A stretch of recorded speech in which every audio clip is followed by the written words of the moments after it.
Welcome to This Explainer. Okay, I want to kick things off today by directly addressing the elephant in the room, a question that I know is sitting at the very front of the minds of so many students and career transitioners right now, and that is, can you actually become a business analyst without any prior experience?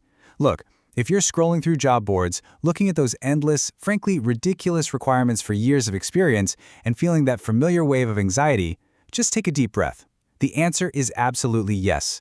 You don't need to be born with experience, but you do need a plan. But you can't just wing that plan. To actually get there, you need the 6-month career roadmap. Today's explainer is entirely focused on demystifying the exact path to becoming a business analyst or a data analyst through a highly structured, forward-moving plan. We're going to take that massive mountain of career anxiety you're feeling and break it down into a series of logical, totally achievable monthly steps that will literally take you from absolute beginner to interview-ready.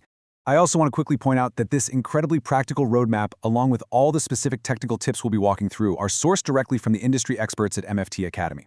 They specialize in IT consulting, technical training, and career guidance. So we're using their proven real-world frameworks to build out your action plan today. You can rest easy knowing this advice is grounded in exactly what recruiters are looking for right now. All right, here's our game plan for how we're going to navigate this journey. We will map out 1. The 6-month career roadmap. 2. Essential tools in SQL. 3. Data visualization and portfolios. 4. Conquering the ATS resume. 5. Optimizing your LinkedIn profile. And finally, 6. The internship interview strategy. Let's dive in. Section 1. The 6-month career roadmap. So, success in landing a business analyst role is not about trying to cram and learn every single thing all at once. Seriously, that just leads to burnout. It's about learning the exact right skills in the exact right order. Let's walk through this timeline together, and as we do, I want you to picture yourself as the hero of this journey. In month 1, we lay your foundation. This is where you figure out the core of the BA role, master the software development lifecycle, and get really comfortable with agile methodologies and gathering requirements. Then, by month 2, you move into tools, specifically Microsoft Excel, Jira, Confluence, and the heavy hitter, SQL. Month 3 is completely dedicated to documentation. This is where you master writing business requirement documents, functional requirement documents, and use cases. Then, month 4 transitions into data and visualization, where you're building out Power BI dashboards. Month 5 is all about building your projects through case studies and mock business scenarios. And finally, month 6 is purely focused on getting interview ready, which means resume optimization and mock interviews. Moving right along to Section 2, Essential Tools and SQL. As we just saw, month 2 is a critical milestone in your roadmap. Now, while Jira and Confluence are incredibly important for project management, the absolute bedrock of your technical skills, that's going to be SQL. Because if you want to analyze data, you kind of have to know how to retrieve and manipulate it first. SQL joins in particular are a massive interview hurdle. Let's break them down. An inner join returns only records that have matching values in both tables, which is best for finding common data.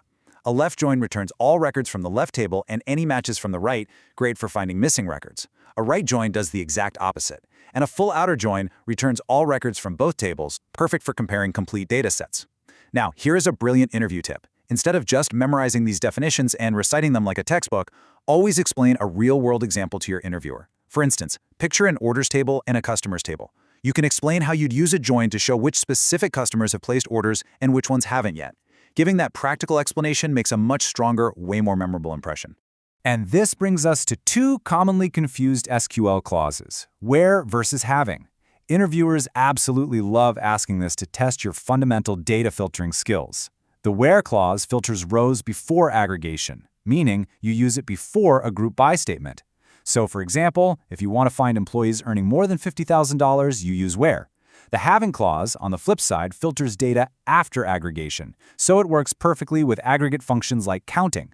So, if you want to find departments with more than 5 employees, you'd use having. A super simple way to cement this in your brain is this: where equals before a group by, and having equals after group by. Boom, done. All right, Section 3, Data Visualization and Portfolios. When you move into months 4 and 5, your 6-month roadmap dramatically pivots. You are no longer just sitting there absorbing theory and taking notes. Nope, you are actively proving your skills to the outside world. This stage is all about transitioning your knowledge into tangible assets. Think Power BI dashboards, detailed case studies, and a robust portfolio. Building a portfolio filled with mock business scenarios is literally the ultimate key to standing out as a candidate. Employers don't just want a bulleted list of courses you've taken. They want to see how your brain works. They want to see exactly how you approach a messy business problem and visualize the solution. Next up is Section 4, Conquering the ATS Resume. Okay, we've reached the climax of our roadmap, month 6.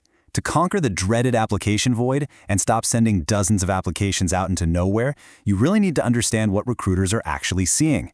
In a typical before resume, you've got a generic summary, it's completely missing applicant tracking system or ATS keywords, and it simply lists boring daily responsibilities. But the after version, it's tailored specifically to the target role. It's packed with relevant industry keywords, highlights quantified, measurable achievements, and uses a clean ATS-friendly layout. I really want to emphasize this to bust a massive myth. So many qualified candidates miss out on interviews not because they lack skills, but simply because of small resume mistakes. It's all about how your resume communicates your value. The outcome of making this transformation? Stronger recruiter interest, more interview invitations, and honestly, way more confidence for you. So, here is your 10-point ATS resume checklist. You need to know exactly what to check before you click Apply. Ready? 1. Tailor your resume to the specific job description. 2. Include relevant keywords from the posting. 3. Use a clean, ATS-friendly format. 4. Highlight measurable achievements. 5. Keep it concise, 1 to 2 pages maximum.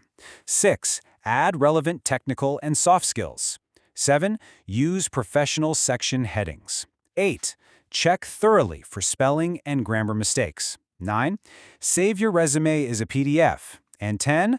Update your LinkedIn profile to perfectly match your new resume. Because the crucial point here is that an ATS-optimized resume can't just live in isolation on your hard drive. It has to be backed by a strong digital presence, since recruiters are out there searching for talent every single day. Which perfectly sets up Section 5, Optimizing your LinkedIn profile. Let me ask you directly for a second. Think about your own LinkedIn profile right now, and ask yourself, which of these top 10 mistakes are you making? Do you have no professional profile picture? Are you using a generic headline like student at XYZ University? Is your About section totally empty? Are you missing your technical skills, lacking a featured section, or completely leaving out keywords in your experience section? Maybe you have incomplete certifications or 0 recommendations. Look, these mistakes are actively killing your visibility with recruiters. Your LinkedIn acts as your digital personal brand, and fixing these small things will make a massive, game-changing difference. Finally, Section 6, the Internship Interview Strategy. Now we are shifting you away from passive hoping, where you just send off an application and cross your fingers, to active hunting. Most students apply to a handful of opportunities a week and then wonder why they aren't getting traction. Successful candidates, on the other hand, build a systematic approach. First, use LinkedIn filters effectively to narrow down your exact target roles. Second, set automated job alerts. Third, proactively explore company career pages. Fourth, consistently track your applications. And fifth, network with professionals daily. When you implement this system every single day, you build a routine that creates absolutely unstoppable momentum. 400. Let's just do the math on the strategy we just outlined. If you systematically find and apply to just 20 opportunities a day, that becomes 100 a week. Over the course of a single month, that results in a staggering 400 opportunities. Consistency creates momentum, and momentum creates real opportunities. That is exactly how you take control of the job hunt. We have covered a tremendous amount of ground in this explainer today. We moved from the foundational learning of month 1 all the way to generating 400 applications a month in month 6. So I want to conclude by turning the focus right back to you with an empowering question. Which month of the roadmap are you currently on? Are you just starting to build your foundation? Are you deep into SQL in your tools? Or are you polishing your portfolio and interviewing? Be honest about your current position. Embrace the structure of this 6-month roadmap and commit to taking that next step today.